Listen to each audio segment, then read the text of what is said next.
everybody and welcome to another Doctor Who review. This time I'm reviewing another 8th Doctor Big Finish audio adventure. It's the Chimes of Midnight.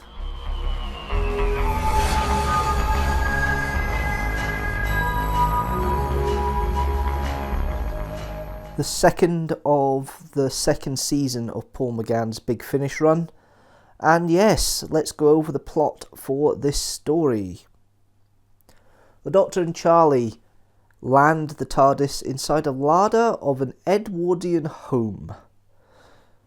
Not long after they arrive, the clock chimes 10, and the scullery maid Edith is murdered. An hour later, the cook is murdered. But then, at midnight, everything resets. It's quickly established there is a time loop involved, and unfortunately, some of the elements of what the Doctor and Charlie have been doing to try and figure out what exactly can be done to break the time loop is being included in newer versions of the time loop. It's eventually realised that the time loop has been caused by an entity called Edward Grove coming into existence, and every time they can control when the clock chimes, and only when the clock chimes do they have control over the people in the house.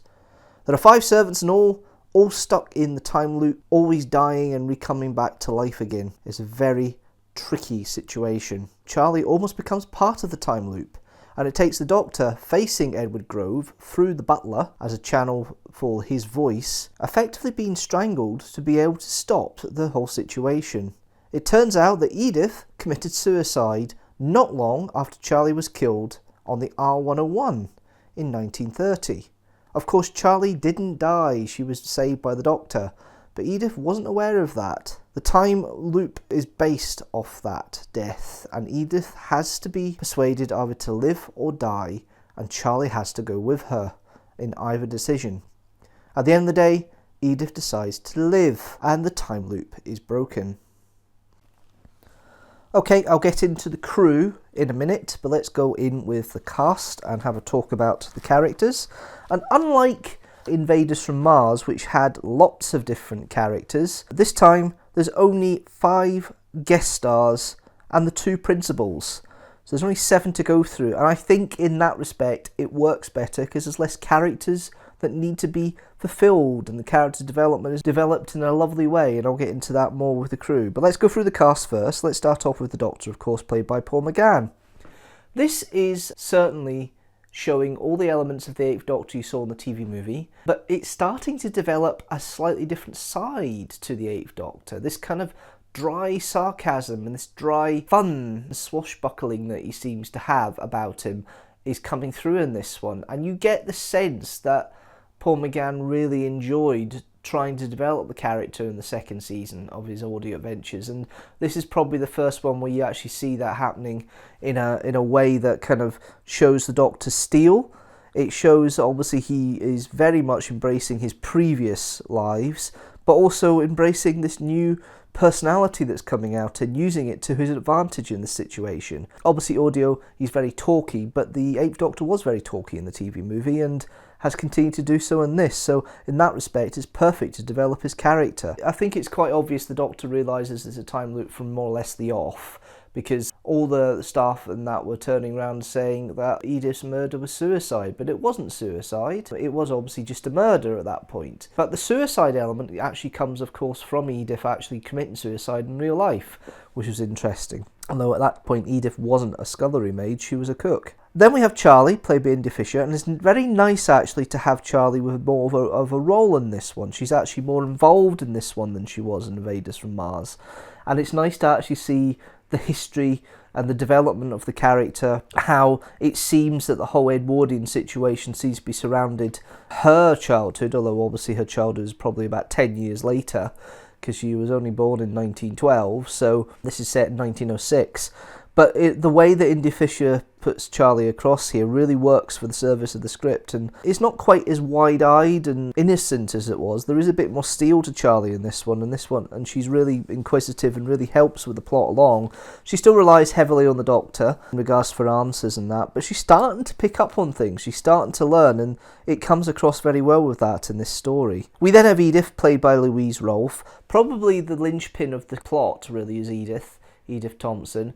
Now, Edith's the one that seems to die the most times, and it's interesting, that whole plot about the way she dies, but the way Louise Rolfe puts it across, it sounds very much like she's a young person, very naive in the way they do things. They're seen as nothing, they're seen as a little nobody scullery maid. It's an interesting way of portraying themselves on this story, and it's played very well by Louise Rolfe. You really do believe Edith, and it's nice when you get the older Edith come through as part of that resonance near the end of the story, because Edith keeps saying throughout it, "Don't forget me," to Charlie, and Charlie obviously picks up on that, and it's then finding out Edith was the cook in Charlie's household, who only thought Charlie was the only one who gave kindness from up the stairs, and actually committed suicide when she found out that Charlie had died, apparently.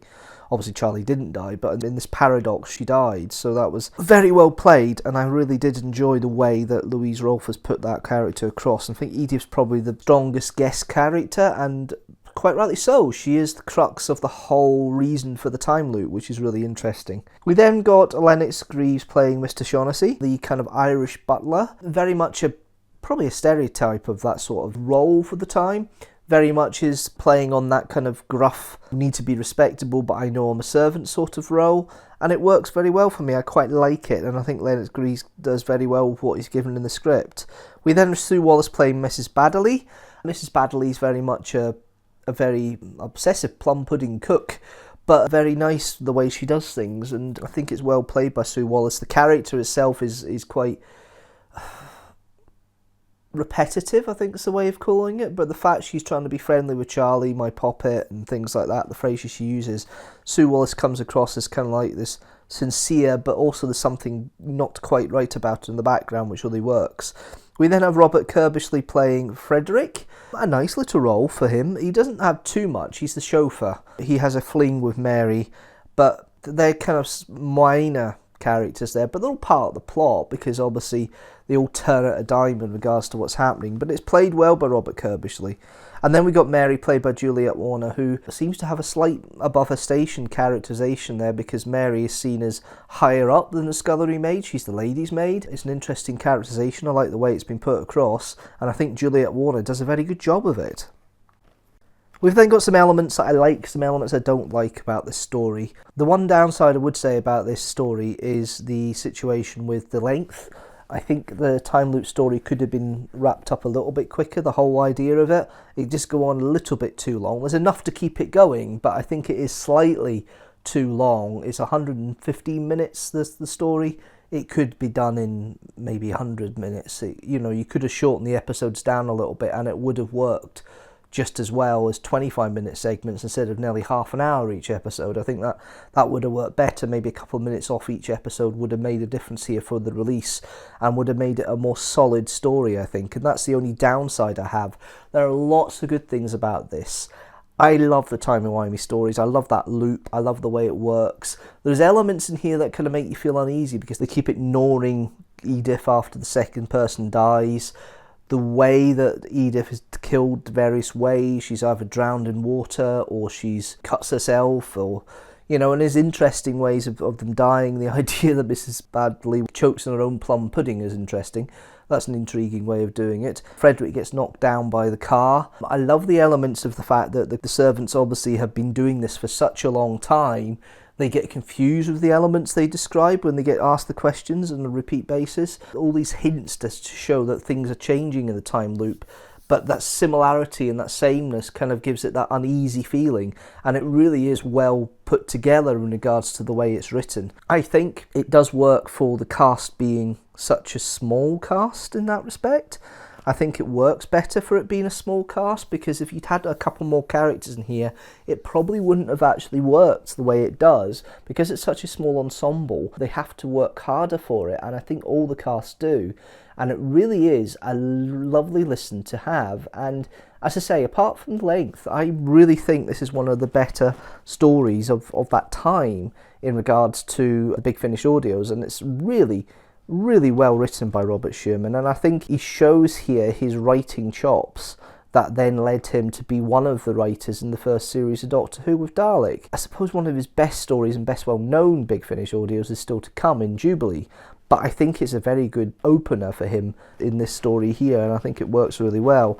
Barnaby Edwards does very good direction. I think it works well with the direction here. He you know, there's obviously a set format here in regards to what the characters have to say, but there seems to be enough breathing space for the actors to imbue their own parts of what they think the role should be, and I think it works really well for that, and I'm really happy the way it's been directed, and I think it works really well for that. The music and sound effects by Russell Stone, it's nice having a slightly different kind of feel to the music. Alistair Lock's very good at keeping themes within the eras that obviously the Doctors come from. This one, there's an opportunity to flex the muscles a bit musically. It's more a background noise, there's not really much in relation to actual music itself, it's just more as a soundscape, but it does work really well for me. Overall, I love this story. I think it's great listen, it's great to listen to, and it's one of my favourite Big Finish audio dramas ever. It's very difficult sometimes to try and get to 5 TARDISes out of 5. In fact, I've never done it in the reviews, and this is a very strong case that potentially could get 5 TARDISes out of 5. In this case though, I don't think it quite does that, and it's a very high 4.5 TARDISes out of 5. Okay, let's see how that story stacks up with the rest of the Big Finish audios I've reviewed so far. At the top, the Chimes of Midnight joins the Apocalypse element with 4.5 TARDISes out of 5. And at the bottom with 3 TARDISes out of 5 is Land of the Dead, Winter for the Adept, and The Invaders from Mars. That's it from me. Thanks very much guys for listening and watching this video. What do you think of the Chimes of Midnight? Leave a comment down below. Do you like it? Leave a comment down below. Are you not so sure? Leave a comment down below. If you like this video, please like it, share it with the hashtag teamstructor. Also hit that subscribe button and the notifications bell if you like the channel as a whole, so you know when a new video comes out. General new video every second Sunday at 4 PM GMT, but it is Who Month, so it's weekly, and the next one is next Sunday at 4 PM GMT. Hopefully you can join me for that. Until next time guys, thanks so much for watching and listening as always, and you know what? I'll see you later.